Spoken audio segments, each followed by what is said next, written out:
Hey everyone, we're back today with another episode of Ask Brick. So I really apologize, I haven't filmed one of these in months now just because life got so busy, and then with all the Chima virus stuff going on, life got carried away, but I thought I'd make one today. I thought it'd be kind of fun, and I want to make them for the next few weeks as well. So right off the bat, I really apologize for my hair. It's been a few months since I had a haircut. Unfortunately, all the hairdressers are closed, and I'm too scared to cut it myself. So for the next few weeks, we're just going to have to see myself looking like somebody who's never had a haircut, but that's okay.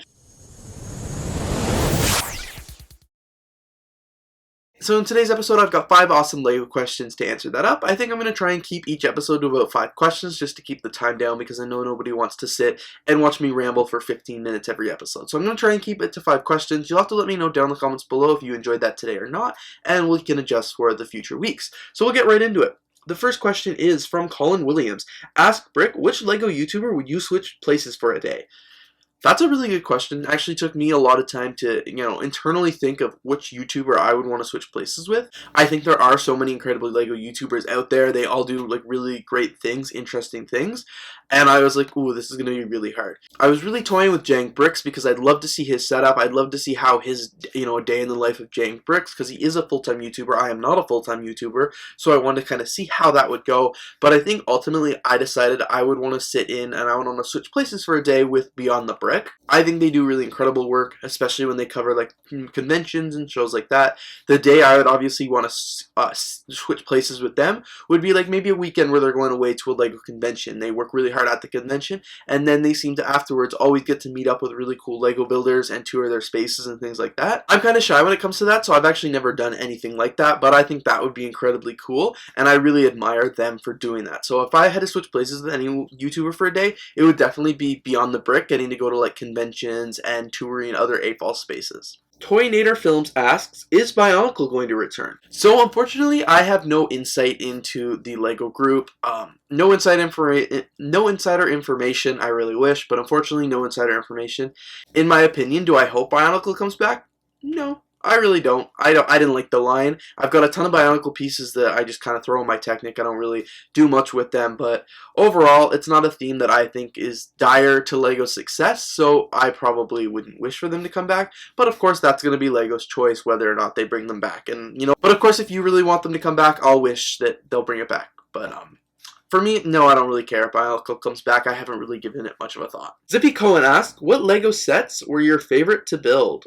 I think I'd have to say one of my favorite LEGO sets to build was definitely the Disney Castle, just because it took me a really long time. Like some LEGO sets I can spend a minute building, and other LEGO sets, an hour, 2 hours.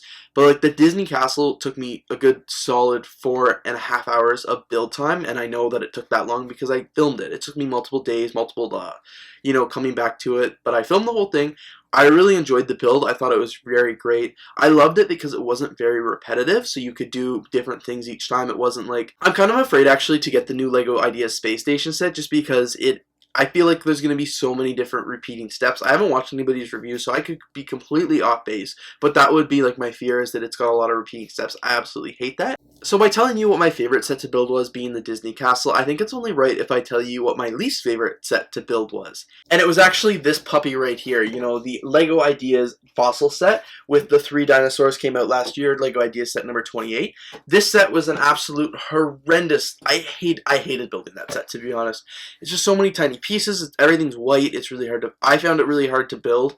I don't remember if I filmed the speed build of that or not, but it was just... did not really... I love the set. I think it's a great set. I think the builder did an immaculate job, and I love having it on display. Don't get me wrong, but building it was definitely a pain in the butt. It took me a lot longer than it probably should have. I messed up a few times, but it was I think I just didn't like it because it was challenging, and I'm used to building modular buildings, which quite frankly are pretty straightforward. Nothing crazy building, no crazy building techniques there. Technic I find really hard to build too, and that's just because I don't have a lot of practice with it, and I would say that would be one of the most challenging things there were to build. So of course I'm going to say it wasn't my favorite to build, but still a really cool set. So if the builder of that set is watching, please just know I love your set, but it was definitely one of my least favorite to build, just because I guess I'm a novice LEGO builder. I build a lot, but I build the easy stuff. So I'm kind of backpedaling now because I definitely don't want to offend the builder saying that his set was their set was my least favorite to build. It's a great set, but at the time I remember I was getting frustrated with the set just because it's challenging, and I don't build challenging things. So I apologize. Please don't be offended. I think it's a great set. Skill Girl asked, when did you start collecting Lego and why? So I've kind of talked about this before. I started collecting Lego in 2008 when I went to a friend's house and saw that they had some really cool Lego sets. I had had a few, but not really a big collector.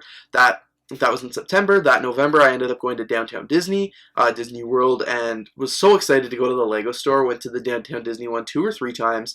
Absolutely loved my time there. Bought so many Lego sets. Was so excited to be, into the Lego hobby, and I think that really stemmed it from there. That Christmas, I got my first Lego City police station, and honestly, the hobby just grew and grew from there. In 2012, I really started taking it a bit more seriously. That's when I started my YouTube channel. I thought it'd be kind of fun to show some of the Lego things that I were doing because I had a very small setup in my basement. And now here I am 8 years later from 2012 with a full 2-room Lego studio. Full of Lego. Just absolutely full. I'm running out of space. So I think definitely that one friend in September 2008 who really got me into Lego, and I just started collecting it because I thought it was a cool toy. I loved it. I loved playing with it. Now the reason why I collect Lego is a bit different, obviously, because I'm an AFOL now. But as a KFOL, I love playing with it. I love what I could do. I love building. I would spend hours and hours and hours just building Lego, and it was a great time. Alright, so my last question for today is also from Zippy Cohen. Do you fund your Lego sets, or does YouTube or your parents pay for it? So I would say that if YouTube is funding my Lego sets, I'm funding the Lego sets because I make the YouTube videos. But yeah, a majority of what I buy, a majority of the things, do come from my job, I guess, as a Lego YouTuber. So obviously when I upload videos, work with brands and stuff like that, there's ad deals, there's brand sponsorships, and just a couple different kinds of revenue streams that I all integrate into my video, the main one being AdSense. So basically what the income from that is what I use to pay my rent in the studio space, and then as well buy any new Lego sets and things like that. Some Lego sets do come into my own pocket from, other jobs or other means of getting money that I will invest kind of into Lego. Not all of it comes from YouTube. I also have a summer job and things like that. I just think Lego's a hobby for me. The way I like to spend my money is I love to spend it on experiences and, of course, Lego. So especially in the last year or so, I've really tried to cut back on the just random physical things I buy. I try to buy less clothes, I try to buy less, gadgets and gizmos and just random things that aren't really going to change my life. Just because it's a waste of money, and at the end of the day, when you do a clean out of your room, you're throwing all that stuff out. And then, of course, I don't want to spend my money on illegal things or anything like that because that's literally just blowing money away. That's not really what I'm into. You do whatever you want with your money, but that's definitely not what I'm into. I like to spend my money on experiences and Lego. And Lego's just one of those things that no matter how much I buy, I'm going to keep it. I'm not going to throw away my Lego. It's not like something that's going to break in a few years and you just toss it to the curb. Lego's going to stay with me. It's going to get passed down to my kids, hopefully grandkids and great-grandkids. And my Lego collection, I cherish it. I definitely want to keep it around and things like that. So I think more Lego as an investment. Of course, my parents do chip in with Lego, at Christmas times, birthday gifts, things like that. Every once in a while when they see something cool in a store, like polybags, because I don't have the opportunity to go to the store so much being in downtown Toronto, like Walmart and stuff like that. They're a bit of a trek away, but every time my parents see those, they often pick them up for me. So they do help support my Lego hobby quite a bit. But I would say majority of the sets, especially majority of the sets in the last 2 years, were fully funded by me. Anytime I make those really big haul videos, like the maxing out my credit card on Lego, or just buying a $2,000 worth of sets at the Lego store, those are all me. That's my YouTube revenue, stuff like that. That's not coming from my parents at all. I want to make that clear. But of course I do get gifts and stuff from them. But majority of what I buy is coming from YouTube or just a bunch of other jobs. So thanks everybody so much for watching the episode of Ask a Brick. I really hope you enjoyed. If you do have any questions for me, or if you have a response to anything, you can leave them down in the comments below, and of course tag your questions with the hashtag AskBrick so I remember to see them. But thanks again for watching. Really hope you enjoyed. I hope you're staying safe during these crazy times, the crazy world situation, and I'm looking forward to doing another episode next week. So thanks again for watching, and have a great day.